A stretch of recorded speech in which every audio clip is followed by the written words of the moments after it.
after the COVID-19 pandemic, now the new pandemic we are dealing with is the pandemic of lies. Yeah. It's the pandemic of lies. You know, people stand up and they say things that they think make sense. You know, I've been looking at politicians, and fortunately I have the opportunity of having served in cabinet. I know how a budget is drawn, and I know how much money we have in our resources to draw a budget. When a political leader, a national leader tells people, I will put aside 150 billion for market women, I'll put aside 50 billion for boda boda, I'll put aside 100 billion for this. I know how much our budget is and the projected growth of our budget. That time you have not talked about the amount of money that you are taking to counties, you have not talked about transfers for the education sector and so on. Where are you going to get that money to provide that kind of service? You're just lying to those people because you are telling them things they want to hear. And because they won't ask you questions, you just get along with it. You know, when you keep saying this deep state, who is that? And the people who are using that phrase and complaining are members of the National Security Council. They hold public offices. They tell you they are powerful people. So who is that? You know, this facade and stories that are being coined and being bandied around, just so that people create excuses and they camouflage around things that don't exist to survive, or create excuses and pathways of lying and carrying the public along with them. I want to ask you as church ministers, I am your son, and as a public servant, we have a country to serve. Let us not be victims of some of these lies that you keep hearing around. But things that just don't make sense even to a fool. How would you tell people? Yeah. How would you stand up? I'm asking you. How, Bishop, how would you stand up in public and tell me, who is that? And then you don't even have the courage enough to take a decision and say, okay, because I don't agree with the Attorney General and all these people, me, I'm not going to be party to you. In the morning, you speak like government. In the afternoon, you speak like opposition. You see, the question, let's be honest. You see, the total annihilation of common sense and betrayal of common sense in the political practice in this country is shocking. When you tell people about there being who is that? What is that deep state? The Inspector General who seated here? We have passed a constitution that requires us, it's in black and white. You know, even me, if I have to give directions to the Inspector General, the law requires that I put it in writing.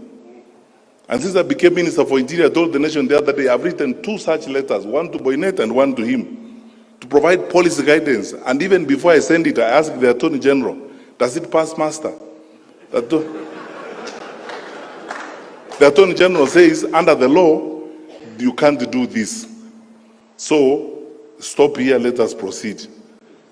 Now, how can you turn around in a country of the amount of freedom that we have? Nairobi, for your record, Bishop, Nairobi houses the largest number of foreign correspondents and media houses on this continent. I've challenged people, if you don't think there's freedom in Nairobi, go and report from Addis. Yeah. With all this freedom we have, in a country where the president is insulted liberally by everybody, by opposition politicians, how will you tell me that there exists a covert, dark op element of government that is intended to do certain things? When did you last face and scrutinize and excoriate the Minister for Security? I am here to answer questions. Which is this dark side that exists? Where is it? Don't be drawn. I'm telling you, don't be drawn to some of this. You see, we are unfortunate that we have a brand of leaders. I told you earlier that the narrative we need to be discussing about the future of our country is how we handle corruption and how we create an integrity system of managing our country so that the resources God has given us can benefit our children and our children's children. Now, instead of having that conversation, the artists, the political artists who want to avoid that conversation, they come up with all manner of excuses. Oh, there are people who hate me called deep state, and you sit with them daily. So when do they become deep? When they are with you or when they are not with you?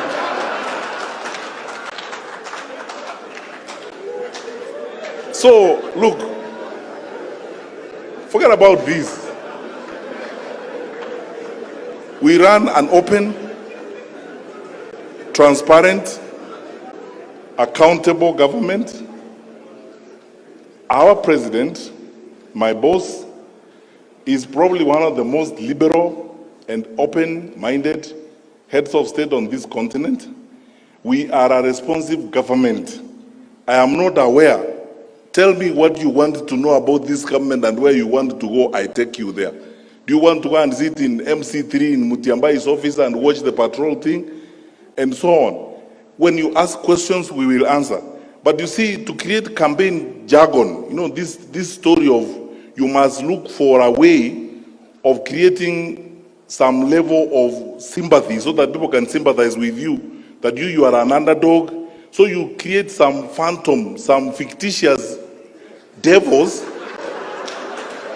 that are existent somewhere that are against you. And these devils are not described. So you use some communist type language and call them deep state.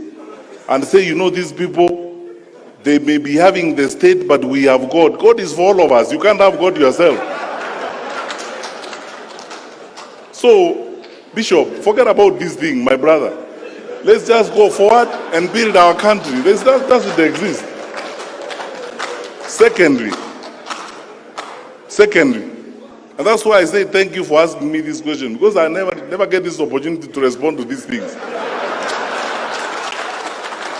So I tell you what I think. I mean, if I wasn't before religious leaders, I would have even used a stronger language. Because this is petty, it's empty, there's nothing, it's hollow. People are just loitering around saying things that don't exist. Let them deal with issues. You know, I keep telling people, these elections are like an interview. You leaders have conducted interviews before, haven't you? So when I come before you, you tell me, Fred, good, you want this job? Yes. Where have you been? I tell you, I was headmaster there, I was this. You ask me, what did you do when you were there? How did you handle the students? What did happen? And so on. People are running around here who have held public responsibilities. They are not accounting for what they did when they were holding those public responsibilities. You are the religious leaders. The story of talents in the New Testament. What did you do with the ones I gave you first before you come for more? Now, yeah. Now they are lying. Yeah. They are moving around and saying, oh, you know me. As you know, please sympathize with me. There is a certain dark group of people called deep state who hate me. They don't like me. They don't want me to be a leader. They plot evil against me. You drive public money in that state. You eat food bought by that public state that you are condemning. You live in a house of that state. When does it become deep and deeper than you?